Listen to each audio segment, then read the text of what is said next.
నమస్తే, welcome to wide news. Vizianagaram జిల్లాలో తలసరి ఆదాయాన్ని 15% పెంచే విధంగా అభివృద్ది ప్రణాళికలను రూపొందించాలని విజయనగరం జిల్లా కలెక్టర్ డాక్టర్ బిఆర్ అంబేద్కర్ అన్నారు. ప్రణాళికలను రూపొందించడమే కాకుండా వాటిని చిత్తశుద్దితో అమలు చేసి అనుకున్న లక్ష్యాన్ని సాధించడం ద్వారా ఇతర జిల్లాలకు విజయనగరం జిల్లాను ఆదర్శంగా మార్చాలని కోరారు.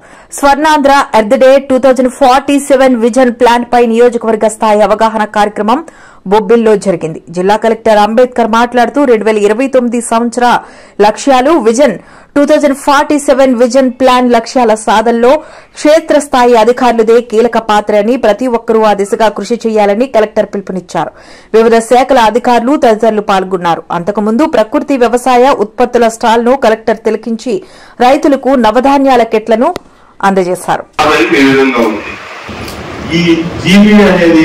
గ్రాస్ కమర్షియల్ ప్రొడక్ట్ బ్రాండెడ్ ఎలా చేస్తారనేది మీకు అక్కడ క్లియర్గా మెన్షన్ చేయడం జరిగింది. Gross commercial product plus subsidies minus taxes, ఇది కలిపితేనే మీ ఆదాయం ఎంతో తెలిసేది. అసలు మీ అందరూ చాలా మంది ఎకనామిక్ స్టూడెంట్స్ ఉన్న కోసం అర్థమవుతుంది. మీకు ఈ ఆదాయాన్ని మనం ఎలా రీచ్ అవ్వాలి, ఏ విధంగా రీచ్ అవ్వాలి? ఇప్పుడు మన 2025 దేశం యొక్క జీడీపీ వచ్చి జీబీఏ వచ్చి మన దేశం ప్రస్తుతం 8.84 ఎంత ఉంది, 8.84 ఎంత ఉంది దేశానికి. మనకు కూడా ఇంచుమించుగా దాదాపు అదే ఉంది. రాష్ట్రానికి కూడా 8% జీబీతో మన రాష్ట్రంలో అలాగే ఉంది.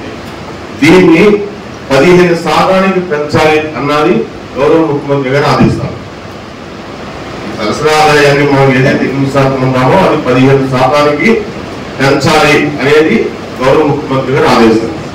దానికి సంబంధించి ఈ 15% మనం ఎలా పెంచాలి, ఏ విధంగా పెంచాలి అన్న దానికి ఒక యాక్షన్ ప్లాన్ తయారు చేసుకున్న కోసమే ఈరోజు మీ అందరూ ఇక్కడ పిలవడం జరిగింది.